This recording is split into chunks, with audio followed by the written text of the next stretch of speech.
Hi, welcome.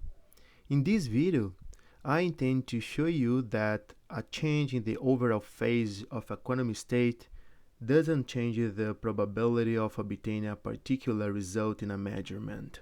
To show this, let's suppose a quantum state ket psi given by a over square root of a squared plus b squared.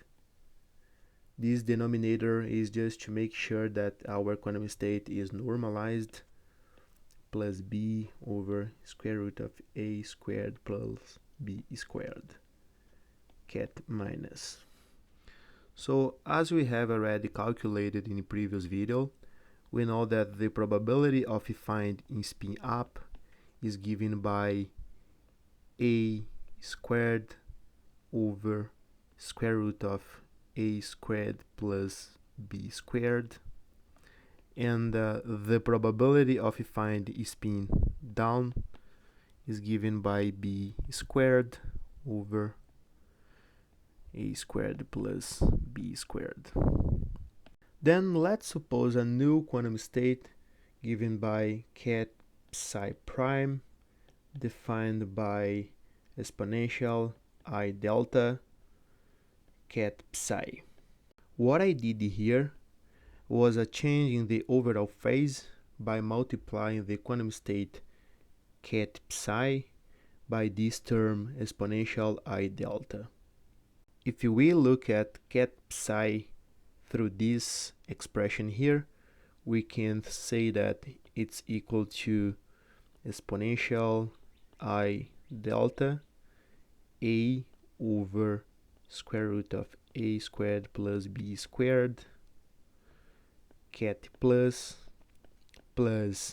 exponential I delta b over square root of a squared plus b squared ket minus. Now I will calculate the probability of finding spin up and spin down for our new quantum state ket psi prime and see what happens. The probability of finding spin up is given by this expression. I will first calculate the inner product. We have a Bra plus that multiplies the expression for the ket psi prime, exponential I delta a over this denominator ket plus exponential I delta b over this denominator here ket minus. I will skip some steps here because you already know how to calculate this through simple math. We have this term by this term will gives us I exponential I delta a over this denominator, and if when we multiply Bra plus with ket minus, we get 0 due to the orthogonality, and then we have only this term right here. So then the probability of finding spin up is just this term right here squared, module squared, exponential I delta a over square root of a squared plus b squared squared. Here we can separate the terms. We have first the complex number. I will isolate this right here, and that multiplies this term here. Okay, so we know that when we have a complex number, the module squared of a complex number is equal to the complex number times its complex conjugated, and it's equal to 1.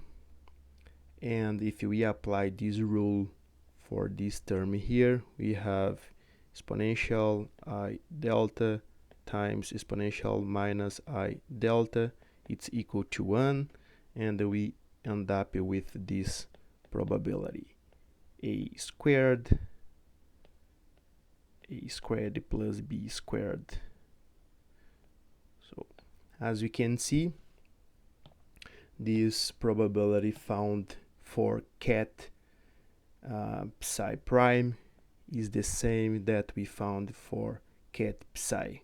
Similarly, the probability of finding spin down is given by this expression.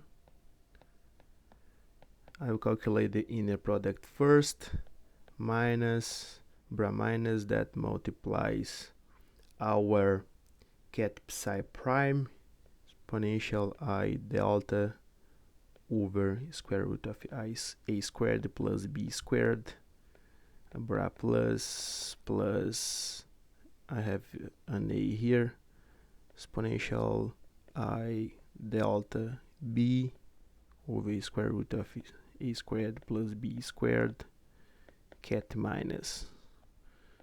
So if we perform here the multiplication, we get at the end exponential I delta b over square root of a plus b. Now then the probability of finding spin down is given by this module of this term squared, and as you probably already saw, this will be equal to b squared over a squared plus b squared, square root of it. This is the same probability we found for spin down if a measurement is made on the quantum state ket psi. As you saw, if a quantum state is changed by a general phase, the probability of finding a particular result remains the same. Thanks for watching. Bye bye.